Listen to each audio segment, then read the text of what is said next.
Michael, help us here. We've got a Thanksgiving table to be at soon. We've got a Christmas table to be at soon, or anything in between. Politics or no politics? I didn't think it was possible, but Whoopi Goldberg is 100% correct. She has nailed it. This is true. Joy Behar is exposing one of the worst aspects of second-wave feminism and the left broadly, which is that the personal is the political. There's this erosion of the difference between the private and the public. There was a McLaughlin and Associates poll. It showed that 75% of Americans hate the politicization of entertainment. We don't like speaking about it all the time. We don't like speaking about it over the dinner table.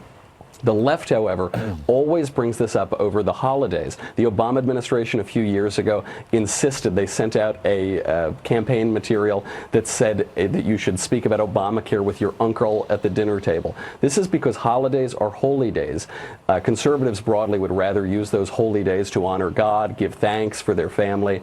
But for the left, their God is politics, and they honor him at every single holiday table. Michael, I want to ask you something about what Tim Allen recently said to IndieWire. He said, and I quote, "I think it's funny to make fun of people that are full of themselves. Liberals have a very small window of sense of humor about themselves, so I love poking at it." What do you think about that? I've often found that liberals, because they view politics as their entire being, they do have a hard time kind of laughing at themselves. Have you found that to be true?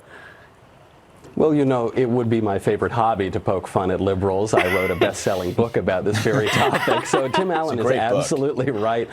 And oh, thank you very much. You're clearly a scholar. But what Tim Allen shows is that there's a difference between a character and a person. You know, he said now it's so much fun to make fun of liberals. This wasn't always the case. Now it is. And so, you know, he uses politics to advance the plot of his show. But I think sometimes when it comes to the left, they're using their shows to advance their politics. So this reminds me of Murphy Brown taking shots at Dan Quayle, for instance, in the 1990s. And what is the left doing? They're rebooting that exact show. They seem not to have learned that lesson. But it's very, very tedious when they do that.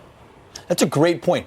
Using a show to advance politics as opposed to using politics to advance your show. There's no one else out there poking fun at liberals or promoting sort of center-right views, so Fox picks up Tim Allen. He does so, and it rates pretty darn well.